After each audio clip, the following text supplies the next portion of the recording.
The honourable member for Calgary Bow, the Minister of Advanced Education. Thank you, Mr. Speaker. It's a great privilege for me to stand here today and deliver my maiden speech in this assembly. I am truly honored that the residents of Calgary Bow put their trust in me and in our party. They did so, Mr. Speaker, with hope in their hearts. They chose fundamentally to reject the politics of fear, and rather they decided to embrace the politics of hope. Before I begin, I want to take a moment to recognize and thank those who made my journey to this place possible. First and foremost, I want to acknowledge and thank my incredible wife. I am forever grateful that God brought her into my life and filled my heart with love and happiness. Her unwavering love and constant encouragement drove me to keep fighting when times were tough, and I am forever grateful. I also want to acknowledge my dedicated and hardworking campaign team who gave their time and efforts in pursuit of a better Alberta. Thank you all for believing in me and for believing in a stronger province. Lastly, I also want to thank the residents of Calgary Bow who put their trust in me. And I want to let them know, all residents of Calgary Bow, whether you voted for me or not, I want you to know that I will be a strong representative for all of you. Earning your support is truly an honor, and I commit to being a transparent and accountable representative to you all. And as I stand here, I also want to acknowledge two very important and specific individuals who've allowed me to be here. Those two individuals, of course, are my parents. My father, Mr. Speaker, is a carpenter by trade. He was born and raised in a small village on the Mediterranean island of Cyprus. He grew up in a very small and cramped house with very little modern amenities. At a young age, he traveled around the region, finding whatever work he could. But he wanted more, Mr. Speaker, and filled with courage and optimism, he made his way to a place of opportunity. That place was Canada. While working here, my father met my mother. She was also born in Cyprus and was raised in a growing but small seaside town. And in her household, Mr. Speaker, they didn't have very much, and singing Christmas carols in the bitter cold was how she got her spending money. After losing her mother at a young age, her father decided it was time for a change, and the entire family relocated here to Canada. To deal with this change, my mother was unable to complete her schooling, and she waited tables to bring in a few extra dollars for the family. And it was during one of her evening shifts, Mr. Speaker, where she met my father. After marrying, they moved to Calgary to start their new life together. And like many other Greek immigrants, they opened a restaurant and got straight to work. They did so by emptying the college savings fund and remortgaging their home. They put everything on the line, and they opened a small restaurant in Calgary on Elbow Drive and began their new future. They were guided, Mr. Speaker, by a belief that hard work and perseverance was enough to shatter any barrier to success, and they were right. 45 years later, they are still in the restaurant industry, and while a lot has changed, some things have not. They continue to open and close their restaurant, Mr. Speaker, every single day. But now they can reflect back on a lifetime of accomplishment. They built their dream home. They traveled the world, and most important to them, they gave their 3 children educational opportunities that they did not have. My sister found success in the energy sector. My brother became a pilot, and I pursued public service. As you can see, their determination gave my siblings and I new opportunities, and it allowed me to open new doors. Their foundational success has allowed me to stand in this assembly today. But Mr. Speaker, this story is not unique. It's one that we've heard before, and that's because it's the story of Alberta. The story of Alberta has always been one of hope and opportunity, where anyone can find success and prosperity, just as Alberta's first peoples did over 8,000 years ago when the ancestors of today's First Nations communities arrived in the area. As the first inhabitants, they found a world rich in natural resources which provided abundant food, clothing, and shelter. Pioneers and new immigrants persevered through harsh environments to build towns, cities, and the foundations of a vibrant national economy. And the fathers of Confederation established a new nation across this great land, which, in my opinion, is the greatest country on earth. As I took my seat in this assembly, my parents and wife watched from the gallery. So too did my two beautiful daughters. And as I looked up, I was reminded why I fought to come to this place. I did so, Mr. Speaker, because I wanted to ensure that my two girls and all future generations inherit a better province. I am a passionate Albertan and a proud Calgarian, and this place is worth fighting for.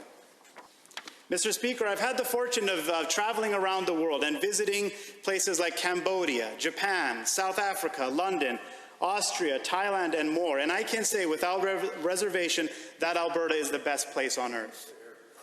I consider myself, Mr. Speaker, a son of the Alberta Advantage, and I was concerned that the province that rewarded hard work and entrepreneurialism was being lost.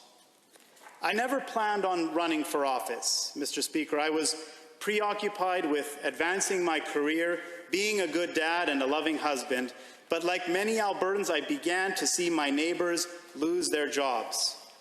I started to see friends and family struggling to pay their bills, and I started to see businesses closing down.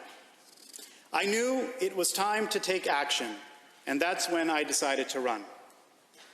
While on the campaign trail, my resolve to improve my province strengthened as I heard more stories of Albertans who were suffering, like Denise in Coach Hill, who choked back tears because she was unsure if she was going to be able to make next month's mortgage payment. Like Andy in Bowness, whose business was being crushed by the weight of the NDP's carbon tax. And like Teresa in Wildwood, who sold her car and her furniture just to keep a roof over her head. These stories are always in my mind, and as I was sworn in, I felt the weight of responsibility settle on my shoulders. Denise, Andy, Teresa, and hundreds of thousands of other Albertans are counting on us, Mr. Speaker, and we can't let them down. What inspired me, though, is that none of the people I spoke to looked for a handout. They are proud Albertans, after all, and all they want, Mr. Speaker, is the opportunity to work. That is why on April 16th, we witnessed a historic election where a record number of people voted. They sought a solution that would once again open the doors of opportunity.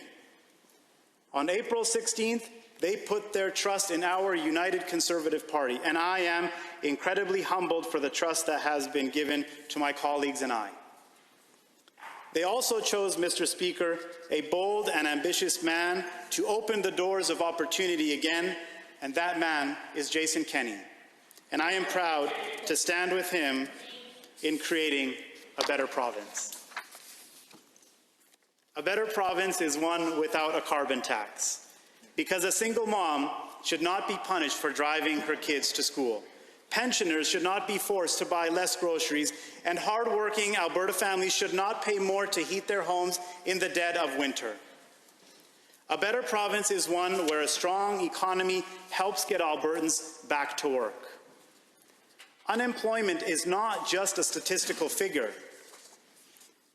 It's about human beings, their families, and their futures. That is why our government will be obsessed with job creation.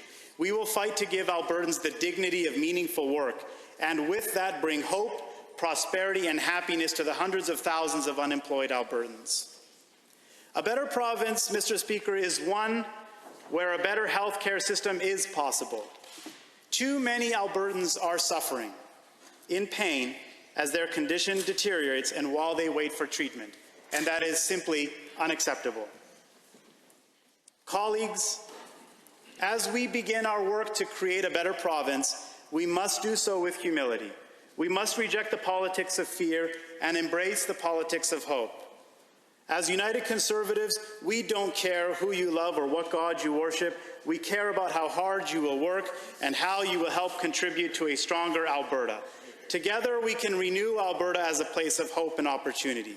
We will build a better Alberta for the next generation, and together we will reignite the spirit of Alberta, a spirit that drew my parents here and gave them success and opportunity, where young, new Canadians with limited opportunities can open a restaurant, and 47 years later, their son can be elected to the Alberta legislature.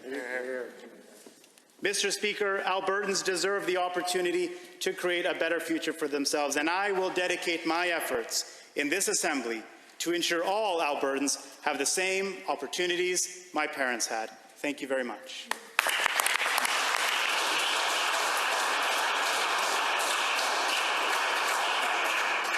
Just like to thank the honourable member for his comments. I would just like to remind him that no matter what the circumstances are, it would be wildly inappropriate to use the name of a member of the Legislative Assembly. There are a number of ways that you could refer to the Premier or the member for Calgary-Lougheed, or I think you catch my drift. I might just add, though, I've had the pleasure of meeting your parents, and they do have a very firm grasp on enjoyable Greek food. So I hope that they'll be happy to share with everyone. I see the member for Edmonton-Glenora is very, very keen to ask a question or a comment. Yeah, and I'll keep my question very short. I believe at the beginning of the statement there was reference to Indigenous people arriving here, and I was just wondering if the honourable member could elaborate on what exactly he's saying about the history of First Nations in this territory. Would